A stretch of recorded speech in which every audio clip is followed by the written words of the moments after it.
In a new system of unit, the fundamental quantities mass, length and time are replaced by acceleration a, density rho and frequency f respectively. ठीक है, इससे replace कर दिया. The dimensional formula for force in this system. अब सुन लो, force का formula होता है बेटा मास इनटू एक्सेलरेशन. ठीक, तो एक्सेलरेशन तो है, देखो यहाँ पे एक्सेलरेशन है. अब मुझे डेंसिटी लाना है मास को हटाकर और फ्रीक्वेंसी लाना है. ठीक है, अब मैं मास को हटाकर डेंसिटी कैसे ला सकता हूँ? मास का फॉर्मूला क्या होता है? वॉल्यूम इनटू डेंसिटी होता है ना, वॉल्यूम इनटू डेंसिटी. अब देखो डेंसिटी आ गया, एक्सेलरेशन आ गया. अब मुझे फ्रीक्वेंसी लाना है और हाँ, अब मुझे केवल फ्रीक्वेंसी लाना है. ठीक है, अब देखो यहाँ पे वॉल्यूम का फॉर्मूला क्या होता है पहले. अच्छा, वॉल्यूम का फॉर्मूला होता है साइड का क्यूब. ठीक, अब मुझे यहाँ पे टी लाना है. मैं टी कैसे ला सकता हूँ? अगर मैं टी इंट्रोड्यूस करता हूँ, टाइम, क्योंकि फ्रीक्वेंसी होता है 1 टाइम पीरियड, 1/t होता है फ्रीक्वेंसी.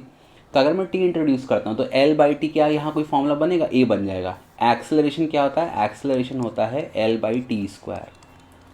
मतलब मुझे इसको L/t² के फॉर्म में कन्वर्ट करना है. और ध्यान रखो L/t² मतलब L का जो भी पावर है, T का पावर उसका डबल है. तो ये L³ ऑलरेडी दिया है. क्या दिया? L³ ऑलरेडी दिया है.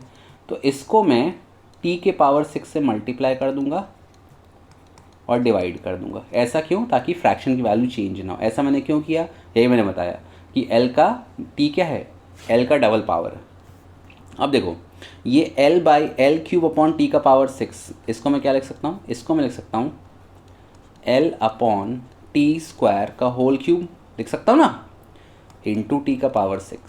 ठीक, अब एक्सेलरेशन क्या होता है? L/t-2 या L/t². तो V हो जाएगा आपका बेटा, ये हो जाएगा A का क्यूब हो गया, इंटू T का पावर 6. अभी T है टाइम पीरियड. मुझे टाइम को किससे रिप्लेस करना है? फ्रीक्वेंसी से. फ्रीक्वेंसी कितना होता है यहाँ पे ब्रैकेट में? फ्रीक्वेंसी होता है 1 टाइम पीरियड. तो T कितना हो जाएगा? T हो जाएगा 1/f. 1/f मतलब T हो जाएगा f का पावर -1. तो ये नया फॉर्मूला आपका बन गया, V=A³. T का पावर 6 है तो ये हो जाएगा फ्रीक्वेंसी का पावर -6. अब ये V की वैल्यू उठाकर इस इक्वेशन F वाले में रख दो, उसको इक्वेशन 1 मान लो. तो आपका नया F हो जाएगा F=, वॉल्यूम का नया फॉर्मूला क्या आ गया?